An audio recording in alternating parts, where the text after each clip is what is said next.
Do we have Alderman Turner?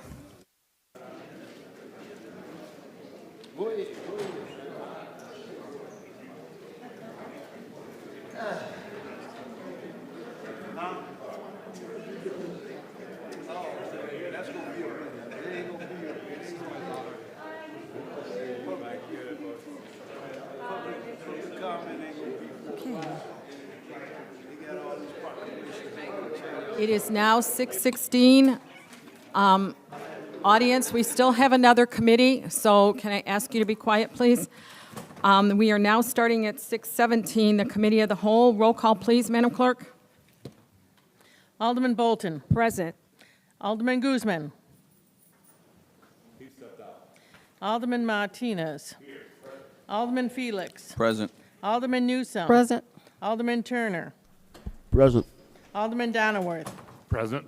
Alderman Florian. Present. Alderman Hayes. Present. Alderman Guzman. Present. Mayor Taylor. Present. You have a quorum, ma'am. Thank you, Madam Clerk. Can I have a first and a second for a motion to approve the minutes? I need a first. So moved. Alderman Newsome, second was Alderman Florian. And that's a motion to approve the minutes from the March 18th, 24 Committee of the Whole.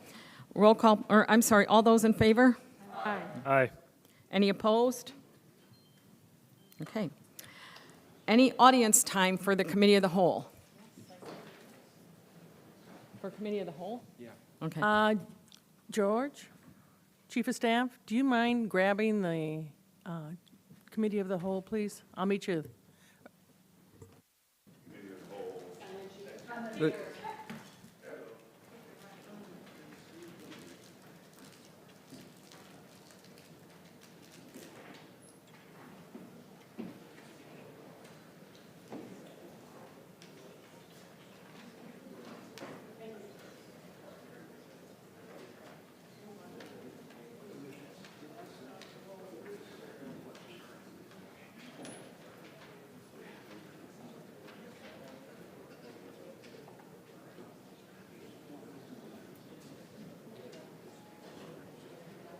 We have 3 speakers for the Committee of the Whole. Remember, it has to be germane to what's on the agenda. The 3 speakers, I'm going to call your name. Go ahead and go to the east side of the room. You have 3 minutes. Jose Echeverria, Bashir, Chandra, Yesenia Reese.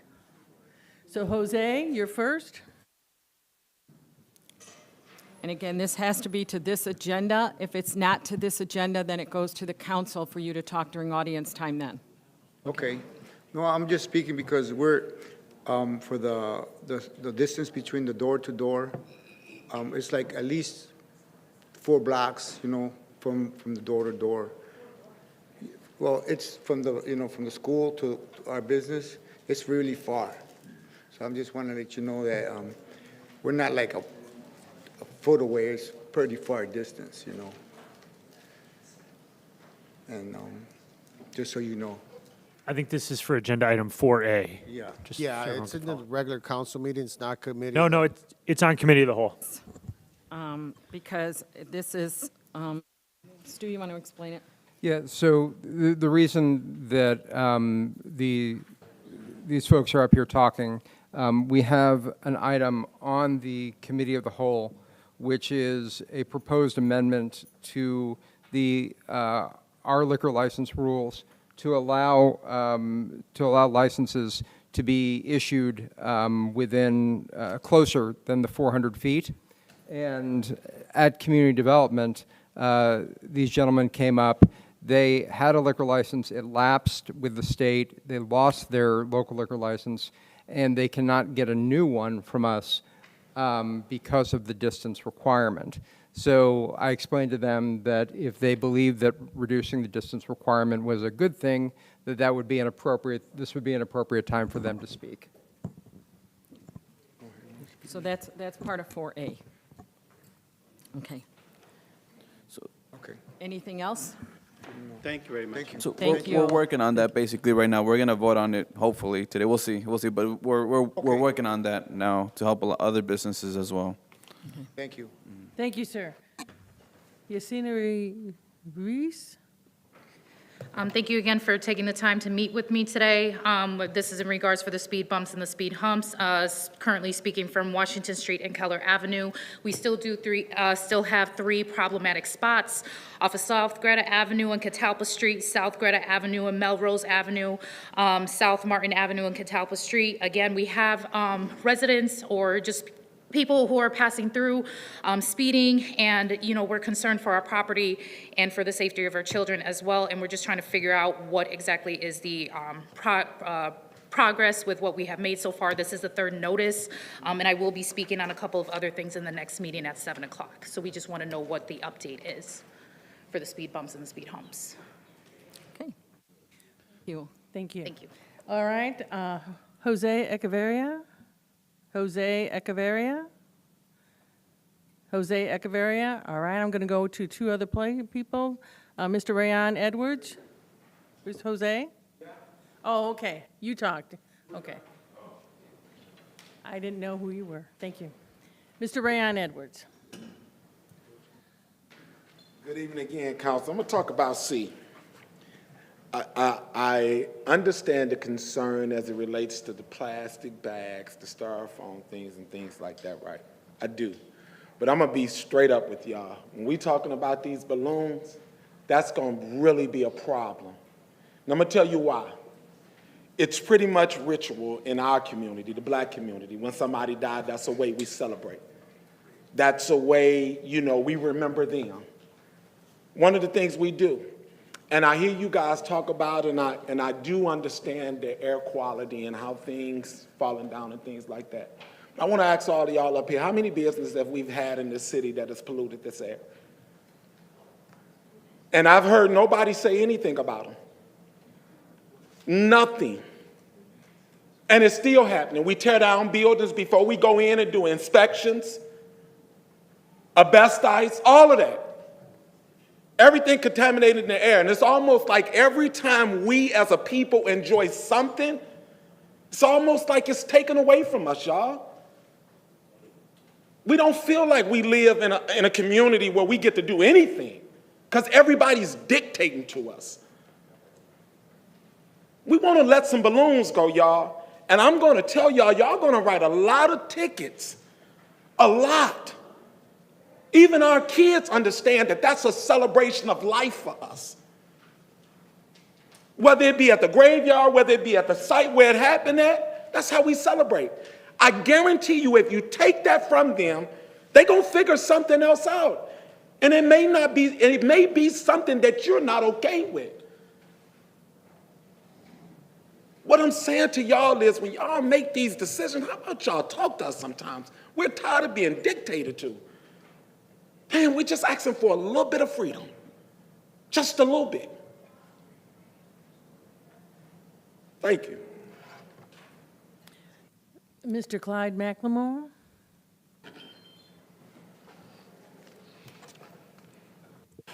Good evening. I'm going to speak about these balloons. I want to challenge each one of y'all to go watch a movie. It's called Cooley High. Came out in 1974.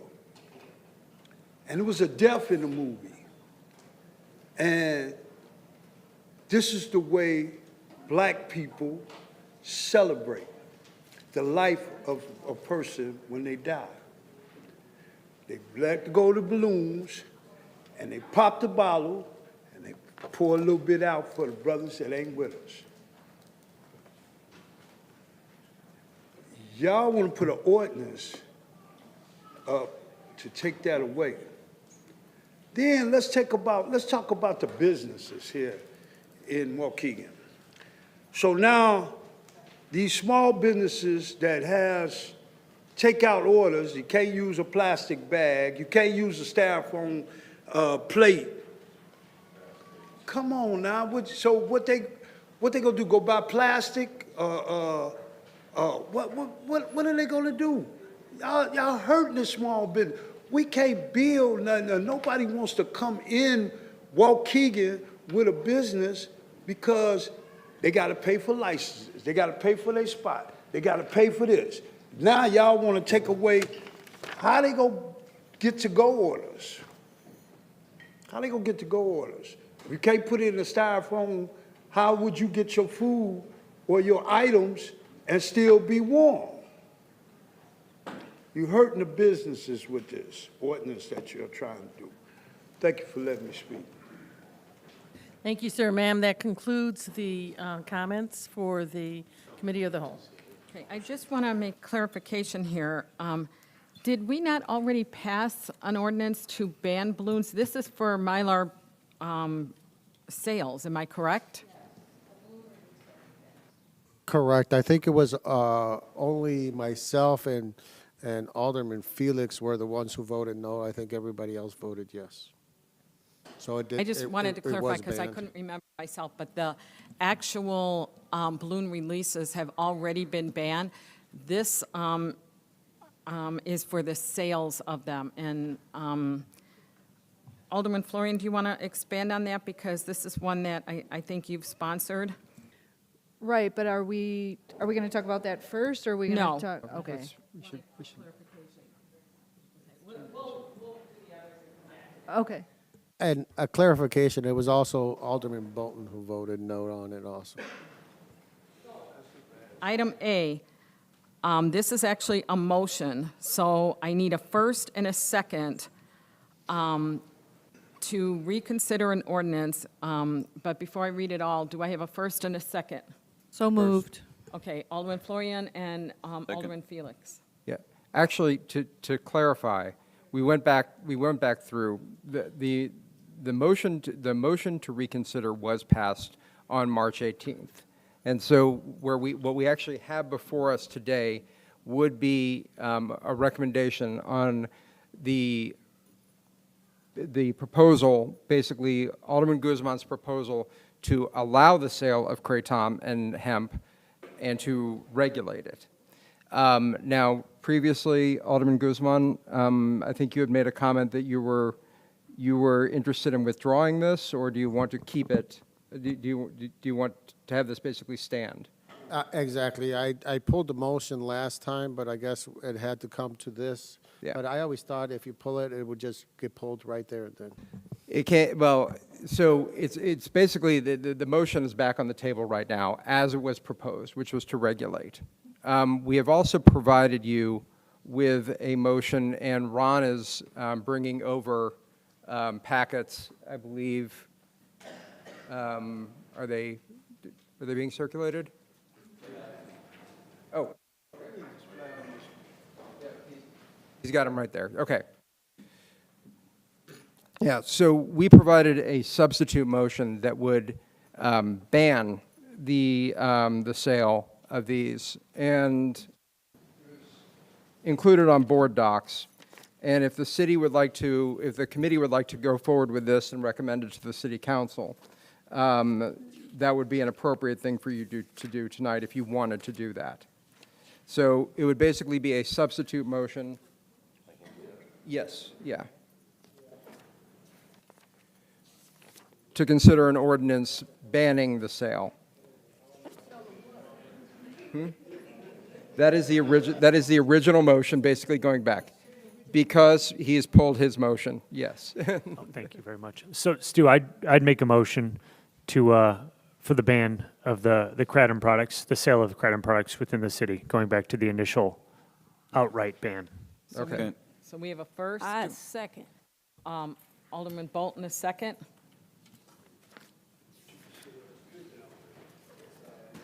Any questions to the motion? So there is one blank in the motion, and this isn't the final time. If you vote on this tonight, it will go to the full city council in 2 weeks. But there is a matter of the delayed effective date. It has to wait at least 10 days because we're imposing a new fine and penalty for prohibited conduct. But if you wanted to have that delayed effective date be a little bit longer to allow retailers to get rid of this product, or if you think that that these are detrimental enough products that 10 days is sufficient, that would be an appropriate thing for you to comment on at this time. Can I make a comment to that? Yes. Okay, so it seems like this particular product, giving more time to get rid of it would be to sell it. And if the goal is to prohibit the sale of this into the community and prevent distributors from selling it to members of the community, I don't think that we should give them, if we have to give 10 days, we can give 10 days, but I don't think we should give any more time than that to allow the product to be sold. Alderman Guzman? Well, here's the thing. So it wasn't banned before, and we're banning it now. So you got to give time for the retailers to sell out, because then you're basically forcing them to lose their money or move it somewhere else. You can't do that. You can't just go in there and says, you know what, we're banning it, and then if you spend $100,000 before the ban, now you're stuck with it. No. And 10 days, I mean, I don't know. I think that's just too low of a time. You got to give these businesses enough time to sell the product and get rid of their stock, but it can no longer be ordered or anything else from there. Okay. I think Alderman Florian was next, and then Alderman Felix. So we decided that based on what people said to us at this podium about how dangerous this was, that we really didn't want this in our community. And now you're saying 10 days is not enough time, and how many more people could be harmed if you extend it from 10 days further? I'm assuming they can sell it back to whoever they bought it from or someone else. I mean, I'm not so worried about. They knew we were talking about this. There's none of them are here. Nobody spoke about it, and they had a chance. If they were so worried about selling the products they had, they should have come tonight and spoke up, and not a single retailer showed up here to talk to us about it. I think 10 days is more than sufficient time, and I don't really even want to give them 10 days, to be honest with you. So this is a very dangerous product. We had that one woman here saying her son almost died from it. I don't want that on my conscience. Yeah, just really quick. So what does that look like, Stu? So it gets voted today, effectively today, or it still has to go effectively today? Okay.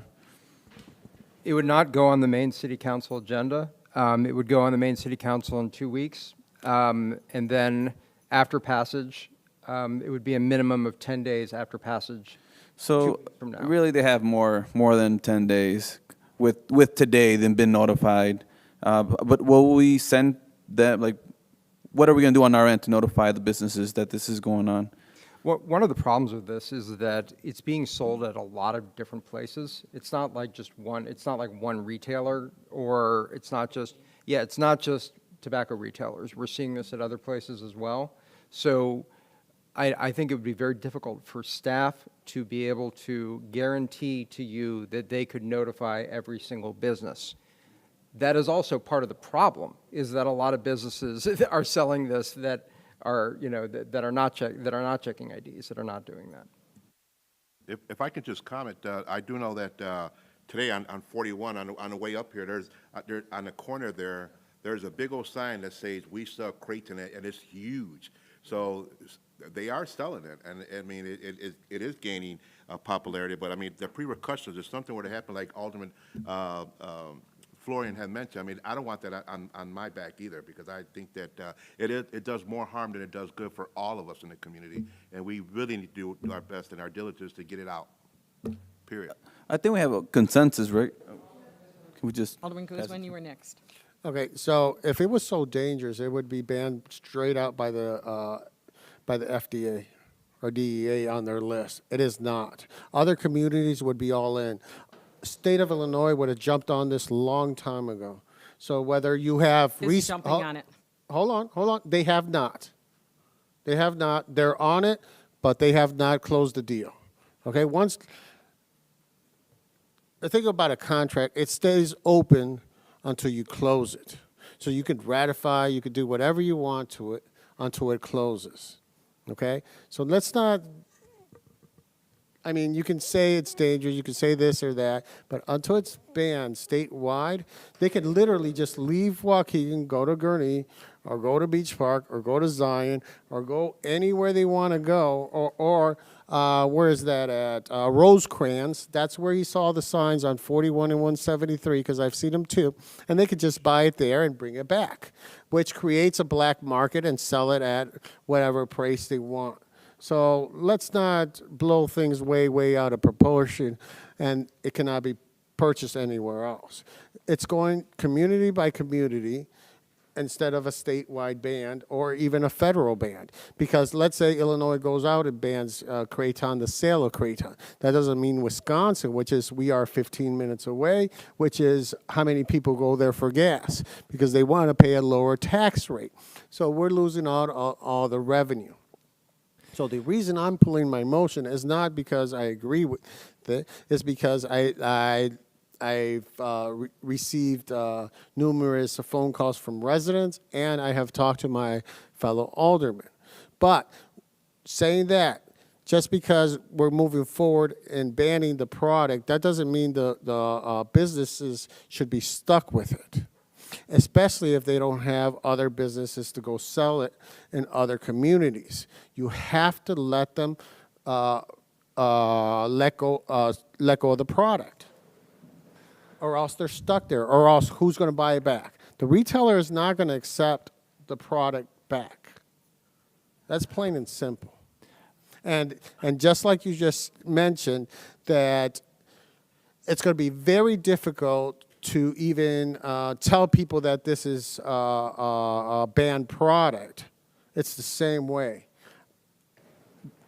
I mean, business probably don't even know about that we're doing this. Look at the two gentlemen that came up and spoke about the balloons, and that's been banned for over a month.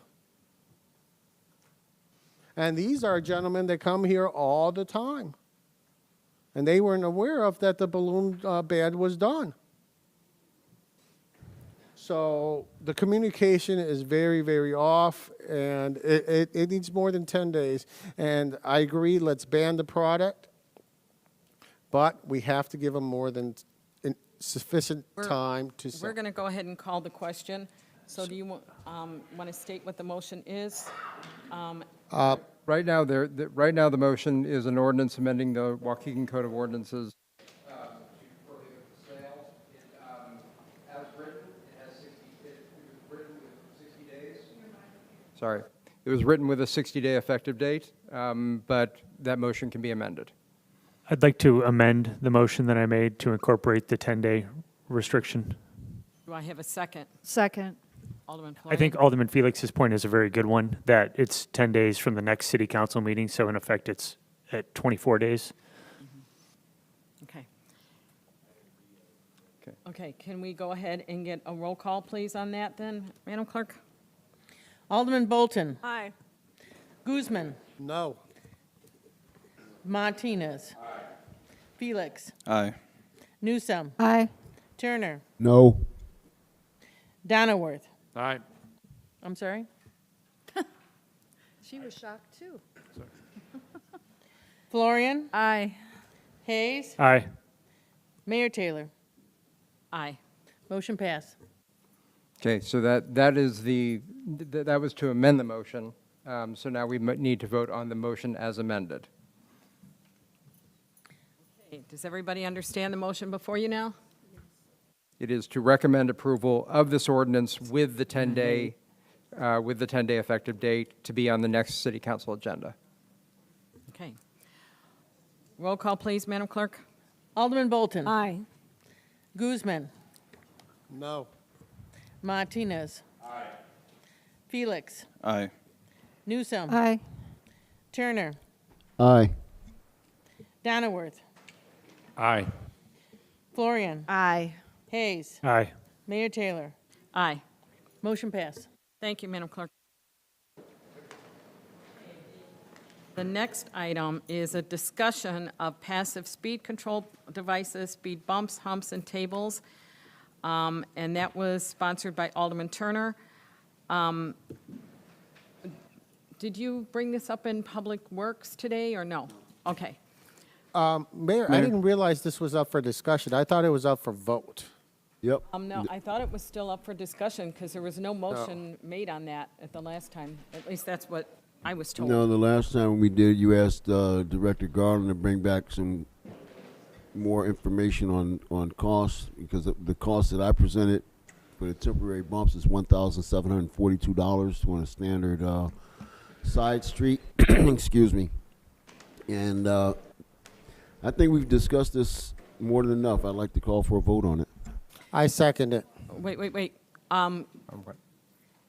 Alderman Florian. I have a video I'd like to show that I had them queue up. It's only a minute and a half long. Can we show? It's regarding this issue. Sure. Go ahead. This is why I don't believe these are going to work. I want everyone to see this. From Milwaukee. But neighbors near Sherman Park say one is not solving the problems outside their home. Fox 6's Aaron Maven shows us the recklessness all caught on camera. This TikTok video has gone viral. Cars, trucks, even the mailman flying over a speed hump near 41st and Burleigh. At least 40 cars come through here a day, and about half of them will come through and fly over the speed hump. Marcus Powell recorded the videos. It's wild, but I'm kind of used to it, you know. I see it every day. Some drivers are going the wrong way. Another just decided to go through the grass instead. Powell says he captured cars launching over the speed hump over 3 days. He wanted to document the problem on his street. If we out here long enough, you might be able to see one live. Sunday morning, Fox 6 captured drivers following speed hump rules. But neighbors say they see reckless driving regularly. Yes, all the time. I even put signs in the grass because there's a daycare down there to slow down. The city puts in speed humps to slow down cars that are speeding in neighborhoods. Leaders and police continue to combat reckless driving across the city. Neighbors don't have a concrete solution. They just want the bad driving to stop. There's babies on this block. It's a park. You know, it's just slow down. What I take away from it is that the people here they drive distracted a lot and they speed a lot. In Milwaukee, Aaron Maben, Fox 6 News. The point being, people speed, and they break the law, and they know they're breaking the law, and I just don't know that speed humps are going to slow them down, and that's the only reason I have tried to make a point. And I do believe we should follow what we do. Like, I know in my neighborhood, some people asked for people to not park that weren't in the neighborhood, that you needed a permit. Well, we had to ask all the neighbors, do you agree to this idea that you have to have a permit to park on the street? And so I think we should have to ask the neighbors, do you want a speed hump in front of your house? You heard how noisy that was. So if you're listening to that all day, every day, of people flying over that, I wouldn't want it in front of my house, but maybe, I think people should be asked. Bob, are you here? Bob Benz? Really quick, I wanted to make a motion to amend the agenda to bring line item 4A to the top, so we can pass that I'll already. second. If we can do it, I'll second it. First. Yeah, this is, we have an item that's being discussed right now, so you need to get through this item first, Yeah. and then you can make that motion. Is Bob Benz in the room? Because Alderman Florian, to go back to what you were saying, is the insurance companies generally require that, one, they do a speed study, then they have to have 80% of the neighbors agree with it, and then they will do a trial. And that's what Alderman Turner wants to go, pass on that. Bob is coming up, and I'll have him remind you of what the insurance company said, because it's kind of what you're talking about. Mr. Benz, can you tell us what the insurance company requirements were for speed humps, speed bumps, any of that? Well, they did require us to do some type of study of the roadway, and we do have that criteria, and that was given a month or two ago to all the aldermen, the criteria, and part of it was a survey that would go out to the community whether they wanted speed bumps or not. So the insurance company dictate to the city council that we have to take a survey of our constituents? Exactly. So we can create our own process. We can create our process here at the council, right? And to clarify this is only a suggestion, correct? It is not a mandate. from our insurance Not a company. law.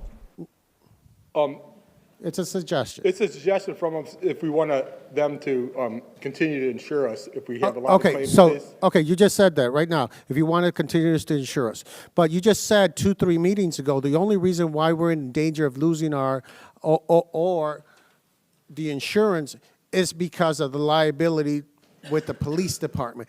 If that wasn't a liability, would this be a liability that we would be losing our insurance? The answer would be absolutely All of not. those You've never heard me say the only reason we're losing our insurance or possibly. No. is because of- That's why most insurance companies are going away from municipalities They're because going- of the large payouts that are being done because of the previous mistakes. Not only police, it's all large claims from all different levels and all of our different insurances. I've never said strictly because of the police department. It's all liabilities, and this would be another liability upon the city. What gives you the largest liability? What pays out $50 million? Or what'll pay for $1,000? It's a huge difference. I think we're beyond the scope of what we're discussing. Noel and Jesus and Chris, since you're all standing there, I'll let you guys talk.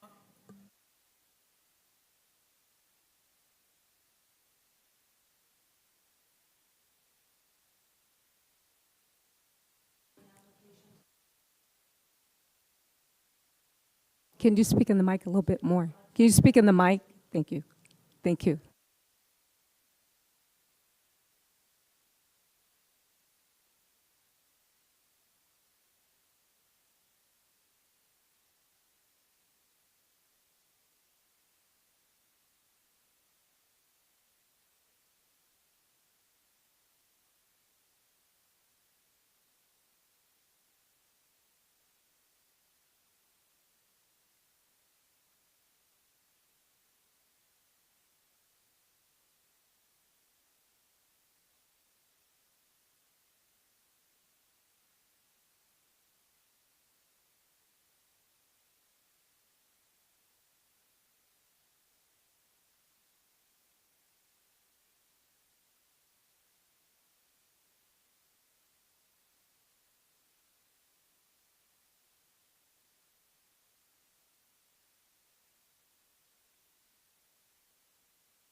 Okay, Alderman Guzman? Better? Okay. okay.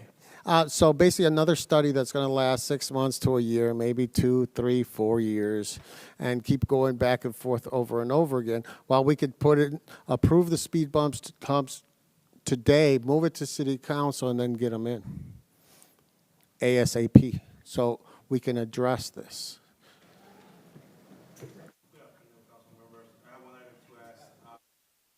Don't hold it. Nope, leave it. Hello? Okay. Good afternoon, council members. So with that regards, I'd just like to bring up one item done by the Center for Transportation and Research and Education. It's called the Study on Speed Humps. I can send you links, but I'll read it to you. I'll read the executive summary. There are a lot more items in there. Also, CMAP has a lot of information regarding traffic calming devices, not just speed humps, but other types. So until the 1970s, residential traffic problems were not a significant issue. In the past decades, however, there has been research regarding the impacts of high traffic volumes on the quality of life in residential neighborhoods. Speed humps are a geometric roadway design features with the purpose of slowing traffic in residential neighborhoods. They are self-enforcing and often called sleeping police officers. Speed humps are 3 to 4 inches high and 12 to 22 feet long. Design features are shown in Appendix A of the report. They are found on public residential roadways. To avoid driver discomfort, the vehicle must slow down to a speed of 15 to 20 miles per hour while traveling over them. Example in the video. The question of installing speed bumps or any other residential traffic control device usually comes from residents who are concerned about safety in their neighborhoods. Before installation, however, research and data collecting concerning current speeds, stop sign obedience, pedestrian activity need to qualify the traffic problems. Speed humps are designed for public residential roadways that have 2 lanes or less at a posted speed limit of 30 miles per hour or less, and the 85th percentile of speeds of 31 to 34 miles per hour. Roadways that carry traffic volumes of 600 to 5,000 vehicles per day are good candidates for speed hump installation. Speed humps should be placed so that vehicles do not approach at high speeds. They should also be placed on property lines and near streetlights. To be effective, speed humps should be placed in a series of 200 to 600 foot intervals. Speed humps should not be placed on curbs, transit routes, or major emergency response routes. When designed and installed properly, speed humps will reduce vehicle speeds to 15 to 20 miles per hour at the hump and 20 to 35 miles per hour in between the humps in a series. Before installation, the following should be done. 1, traffic engineering studies to determine if the route in question is a good candidate for speed humps. 2, enforce existing laws and ordinances regarding speed limits, revising if necessary. I'm sorry, Director, but I'm going to call the question to get this put on vote because we have 8 minutes to finish this up. I think we've heard quite a bit, enough of the not wanting the speed bumps by multiple departments, going back and forth, 2, 3 meetings. It's been on and on and on. Let's call the question, let's do a vote, and let's move forward. Okay. I have a first and a second to I'll making a second. motion on this then, right? Alderman Turner and Alderman Guzman. are the first Yes, and correct. Mayor, can we have some clarification, though? Does this include the procedures he's talking about that we have to go through in order to get a speed hump? No. It just is putting them, I guess, where they feel like putting them. So Or we're going when to it- risk losing our insurance over this. Okay. Excuse So me, I have one The motion on the question. table is, we're calling this to a vote Can I ask what is being called to a vote? to put speed, Speed humps and speed humps in the city of Waukegan. but Speed like, humps and other passive control devices. okay, now Passive- how many? Because what is in the budget? Well, Where are they going? could I ask a clarifying question? We've been told that it would, if you choose to do this, that it would be appropriate to have a policy. If I may, it may be useful to direct staff, if there are sufficient votes, to direct staff to create a policy and possibly recommendations as to locations, or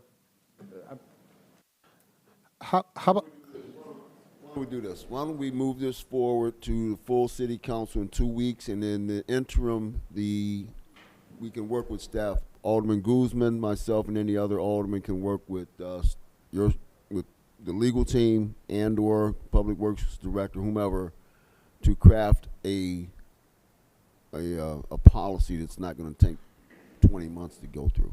sounds great, let's go. I second An that. expeditious policy. May I ask one question before we move forward? What other speed control devices would help? Rumble strips could help. The radar signs that you see, I think we now have 11 of them around the city. Those are very effective as well, but those are on their major thoroughfares like Glen Flora, Lewis. They could be used on Sheridan Road. I'd like to get one over there in the 6th Ward. Those types of devices. And I just want to point out before we take the vote, and I do want to move forward, we already have speed humps and speed bumps in numerous parking lots, including the Park District, and all your shopping centers just about have them. So, Okay, so let's, at the same liabilities as we do because cars are driving over them. So let's take the vote. I second it, so let's call the question, let's vote. What are we voting on? That's the problem, is there's nothing.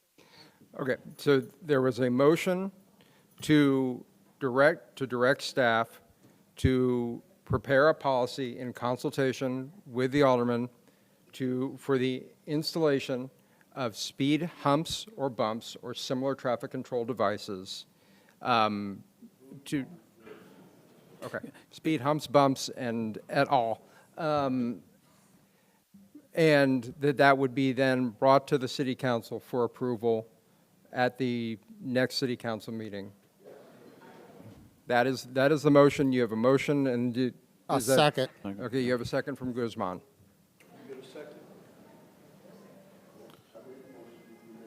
Yes. Vote.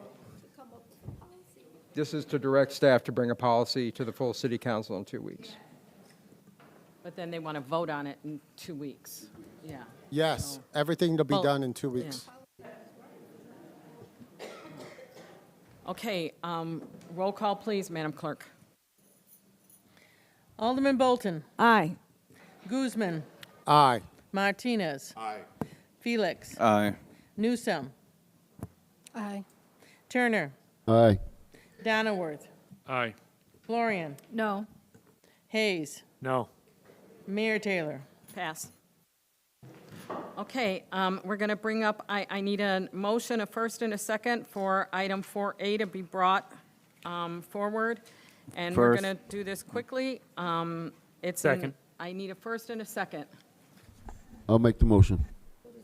Okay. Did I get a second? Yes. Okay. That's just to bring item 4A up to be heard. If it ends up being a long discussion, we will hold it over to the next one. I think we, Second. It was Alderman Turner. Alderman Felix made the motion originally. Oh, I'll make okay. the second. Then Alderman Turner was the second. Okay, so this is a motion to amend the agenda to move up consideration of 4A on new business and ordinance amending the Waukegan City Code of Ordinances to reduce distance requirements for liquor licenses. and also, Stu, can you explain that part where the grandfathered in? I'll be happy to do that once we move it up. So Okay. we need to have at least a voice vote on amending the agenda. Oh, And what are we amending it to? You're moving Forward. it up. You've got to do that. Yes, I will explain all that once you tell me that it's time. Just let's move it up. Roll call, please, Madam Clerk. Alderman Bolton. Aye. Guzman. oh, you can't vote. Martinez. Aye. Felix. Aye. Newsome. Nay. Turner. Aye. Donnerworth. Aye. Florian. Aye. Hayes. Aye. Mayor Taylor. Aye. So now it's just being heard. So can I have a first and a second to make a motion amending the Waukegan Code of Ordinances to reduce the distance requirements for liquor licenses? I'll make the motion. Okay, I Second. need a second. Second. Alderman Felix. Corporate Counsel, would you like to explain the motion? Who's first? It was Alderman Turner. Thank you. Yes, Mayor Taylor, I'm happy to summarize this. So Alderman Felix had proposed, and we drafted an ordinance which would reduce the minimum distance requirement for liquor licenses to be located near certain restricted uses. There is a longstanding tradition in Illinois, both in the State Liquor Control Act and then in local ordinances, that prohibited the location of certain liquor licenses within a distance, a certain distance from churches, grade schools, middle schools, high schools, hospitals, or homes for indigent persons. Waukegan traditionally had a very stringent requirement of 400 feet. The state law requires 100 feet, so it allows liquor licenses to be located closer. What Alderman Felix has proposed an ordinance that has a few amendments. One would allow the distance to be 100 feet. That 100 feet would be measured from the principal entrance used for ingress and egress to the nearest, basically between the two uses, rather than from property line to property line. So it would be from front door to front door, which would allow certain liquor licenses to be closer, especially if either the liquor license or the restricted use is on a very large parcel. Sometimes schools or hospitals are on giant parcels surrounded by parking fields where the building may actually be, even the restricted use itself may be 500 feet away from even like a road. The other issue was one that was brought up by the users who came earlier tonight. There was an existing liquor license that had been issued. It was located within 100 feet of a school. I don't know if the school came later. I don't know if the law came later. But the point is that the liquor license was located closer than 400 feet, and actually it may even be closer than 100 feet. But when they lost their liquor license due to a lapse in their state licensure, they could not get a new one because they were now in violation of the existing law. What this change would allow is that if a premises previously had a valid liquor license, that it would be able to obtain one again, notwithstanding a distance requirement. That is the summary of the amendments. I'm happy to answer any other questions. Stu, if I may, so To state whatever the state requires. with the grandfathering, if there had been a liquor license at a site, at an address in the past, then they would be grandfathered in. I'll read the specific language if that would help. Yes, sir. So what it says is that a license may be issued or renewed by the local liquor commissioner for premises that are located closer than 100 feet from a restricted use in the following instances. 1, the renewal of an existing license that has been continuously maintained prior to the establishment of the restricted use.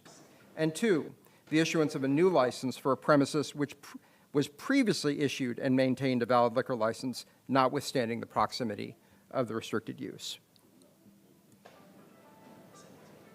Okay. Any questions to the motion? Just one, Mayor. They still have to qualify in all other regards as a license holder, though. You don't automatically get it just because Yes. someone before you had one. Yes, and also these liquor licenses would be subject to the creation of a new available license, which is the case for all of the licenses that you create. Really what this does is it expands the pool of licensees who can apply. I will note that the one policy impact that definitely will occur is that you will get a number of new applicants who previously were not eligible. So whether you think that's a good thing, a bad thing, or a neutral thing, that is something that will happen. Stu, I have a question here. My question is, so if it's for liquor license, will they also qualify for gaming license if liquor is sold? Our gaming licenses are capped, and so there is a cap on a number of operators and a cap on the number of machines. That cap has been maintained, I believe it's 61 or 62, and no more than 6 machines per location. We are currently below our cap, and we don't have the provision in our code that automatically reduces when people give up their licenses. So yes, conceivably could someone with a liquor license who otherwise qualifies for a gaming license come in, so long as there are available operator licenses and available machine licenses. Let's call the question. Okay. Yes. Roll call, please, Madam Clerk. Alderman Bolton. No. Guzman. Can't vote. Martinez. No. Felix. Aye. Newsom. Nay. Turner. Aye. Donnerworth. Aye. Florian. Aye. Hayes. Aye. Mayor Taylor. As a liquor commissioner, I'll pass on that. 5 is pursuant to our rules. 5 is sufficient to move out of committee of the whole. This will be placed on the full agenda, city council agenda in 2 weeks. This time, I'm going to ask that we have a motion to adjourn. And then can we have like a 5-minute break? We will. I so but- move. Okay, wait. These will, the committee of the whole, the next one will be the first meeting in June, okay? So can I have a motion to adjourn? Okay, Alderman Martinez, second was it? I'll second it. Second was Alderman Florian. You will get a 5-minute break.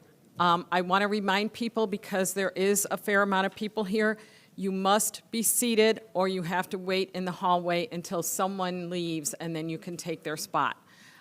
just because we want to make sure that it's safe for people in here and that we don't exceed our fire code, okay? 5-minute break? Well, hold on, we need at least a I'm voice sorry, vote the on the vote. motion to adjourn. I'm sorry. All those in favor? Aye. Any opposed?